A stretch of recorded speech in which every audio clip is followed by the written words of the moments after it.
Part 5. Espionage Incarnate Part 1. The Empire of Celestia, having lost their asteroid belt outpost base to Dr. Erebus in his own new rival empire, then decides to attempt to uncover the secrets of a mysterious alien artifact discovered on a moon before Dr. Erebus can get to it, and thus, their attempted research into it begins. Unbeknownst to the Empire of Celestia, Dr. Erebus has already sent a covert team of agents to sabotage their research efforts and secure the alien artifact for himself. The engineers and workers must navigate a dangerous game of espionage while trying to complete their mission. The agents sent by Dr. Erebus successfully sabotage the Empire of Celestia's research efforts, but in their haste, they accidentally trigger a self-destruct mechanism on the artifact, causing it to explode and scatter its fragments across the moon's surface. Dr. Erebus, having successfully disrupted the Empire of Celestia's research efforts, decides to infiltrate their headquarters on Earth, seeking to learn their deepest secrets and solidify his power over them.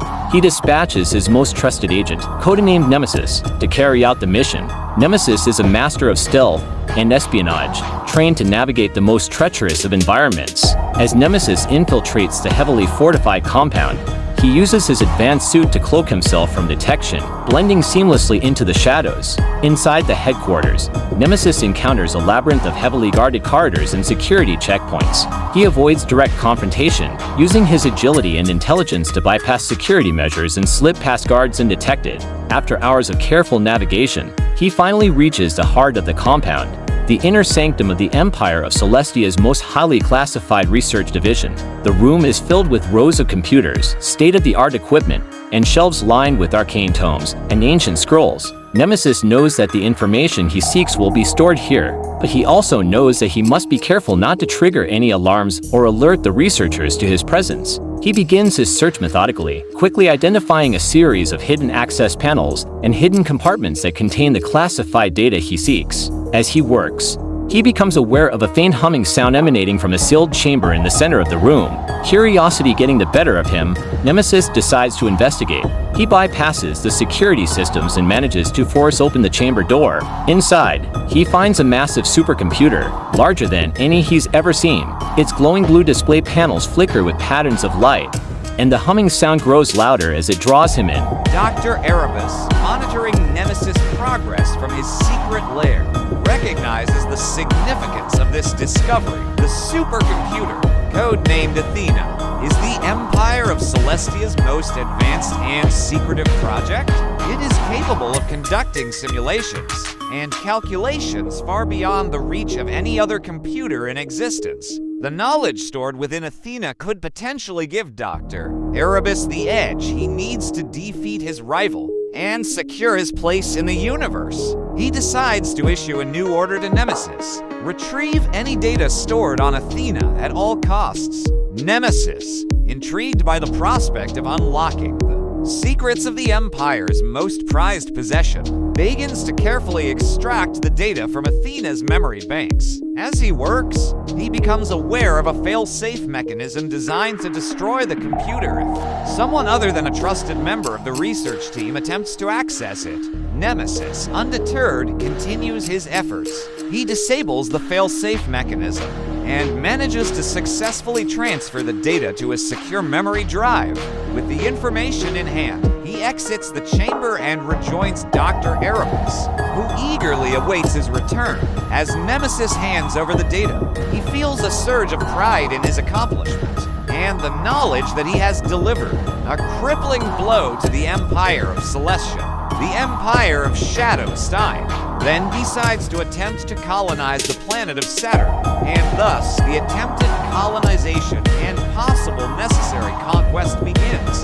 Shadow Emperor Alpha is cautious, however, as Saturn is home to a much more advanced and sophisticated civilization than anything they have encountered on Jupiter. They are a peaceful people, but they are also incredibly powerful and knowledgeable. The Shadow Emperor Alpha knows that he must tread lightly and carefully, lest he provoke a war with this mighty civilization. But he knows that even if war does happen, his empire would come out on top easily enough. And if there ends up being too much bloodshed, he could do what he did on the moon and peacefully end the war in an instant if need be. The Shadow Emperor Alpha's flagship, the Grand Admiral, descends toward the surface of Saturn, flanked by a massive fleet of warships and support vessels. As they approach, they see the vast city ships of the Saturnian civilization, glittering like jewels in the light of the gas giant's rings. The atmosphere is thick with a sense of anticipation and trepidation. The Saturnian people, upon seeing the approaching fleet, gather on the decks of their city ships, gazing out at the massive armada with a mixture of curiosity and apprehension. They have heard rumors of the Shadow Emperor Alpha's empire, and while they are intrigued by its military might and technological advancements, they are also wary of its intentions. In truth, to Shadow Emperor Alpha, this colonization was really just gaining more land for the Empire, and only that. He needed a break from personally important colonization and conquest for at least one planet. This was more so like a god doing something purely out of boredom, and just to pass time and occupy their mind. The Saturnians, on the other hand, saw it as a challenge to their sovereignty and a threat to their very existence. The leaders of the Saturnian civilization huddled together in their grand chamber, debating on how best to approach this new development. Some advocated for peaceful negotiations, while others called for war. The Shadow Emperor Alpha, knowing that war could come at any moment, had prepared his fleet to the best of his abilities. His ships were sleek and powerful, equipped with advanced weapon systems and shields that could withstand even the mightiest of attacks. His soldiers were trained to the highest standards, disciplined and ready to engage in battle at a moment's notice. The Saturnians, on the other hand, were more focused on peaceful coexistence and scientific progress. They had achieved great strides in technology, medicine, and even the arts, but had neglected their military might. As the Grand Admiral docked at one of the Saturnian city ships, a large gathering of representatives from both sides met to discuss terms of peace and potential trade agreements. The Shadow Emperor Alpha was accompanied by his most trusted advisors and generals, while the Saturnians were represented by their wisest elders and most accomplished scientists. The air was tense as they sat across from each other, each side wondering what the other was truly capable of. Shadow Emperor Alpha, though, from his presence and aura alone, was clearly the most powerful and dominant person in the room, with his dark power armor and his shady appearance mostly hidden by shadows. It was clear that he had tricks up his sleeve that could allow for a flawless victory for him if ever there were a conflict, and thus he had the advantage in the negotiations because, in truth, if the Saturnians tried to go against his empire, he could easily just conquer them anyways if he so chose. The Saturnian leaders, though they knew that their people were not ready for war, also knew that they could not just roll over and submit to the Shadow Emperor Alpha's will. They had to find some way to maintain their independence while still finding a way to coexist with this new and powerful force in the system. But as they discussed in private, it became clear that either war or willing subjugation were their only choices. They had to find a way to appease the Shadow Emperor Alpha, to make him see that they could be valuable allies, not just subjects. They decided to offer him their most precious treasures, their knowledge and technology. They would reveal to him their greatest scientific breakthroughs, their most advanced medical techniques, and even their secrets of space travel and planetary colonization. The Shadow Emperor Alpha, though intrigued, was not fooled. He saw through their offers, sensing that it was a trap, an attempt to lull him into a false sense of security. He knew that the Saturnians were clever, cunning, and capable of hiding their true intentions. He suspected that they were planning something, biding their time until they found a way to strike against him. Despite this, the Shadow Emperor Alpha decided to play along for the time being.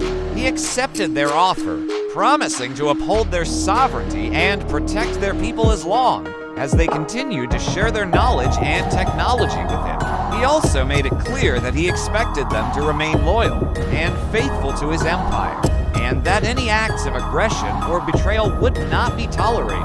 In the following months, the Saturnians and the Shadow Emperor. Alpha's forces began a mutually beneficial collaboration. The Saturnians taught the Shadow Emperor Alpha's scientists and engineers advanced techniques in space travel, planetary colonization, and medical technology, while his soldiers and advisors shared their knowledge of warfare, strategy, and governance. Eventually, though, Shadow Emperor Alpha makes an unexpected, yet tactical move.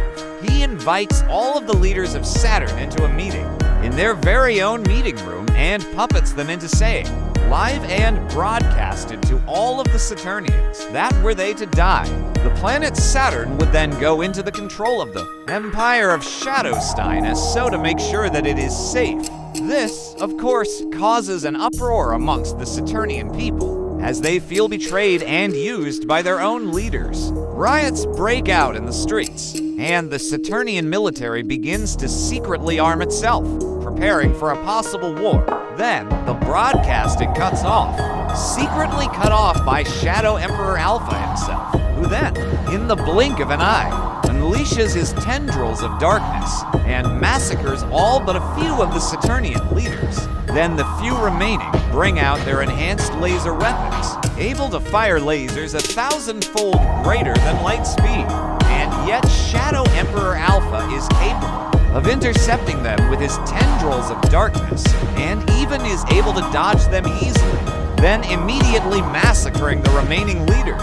Then Shadow Emperor Alpha sets the scene to seem as if they all were assassinated, and he was the sole survivor and prepares himself to fake seem shocked, horrified, and traumatized, then reactivates the broadcast to put his plan of manipulation and deception of the people of Saturn into thinking he was the sole survivor of an assassination attempt that took the lives of their leaders, and thus leading to them willingly coming under his rule into motion, as the people of Saturn watch in horror and disbelief.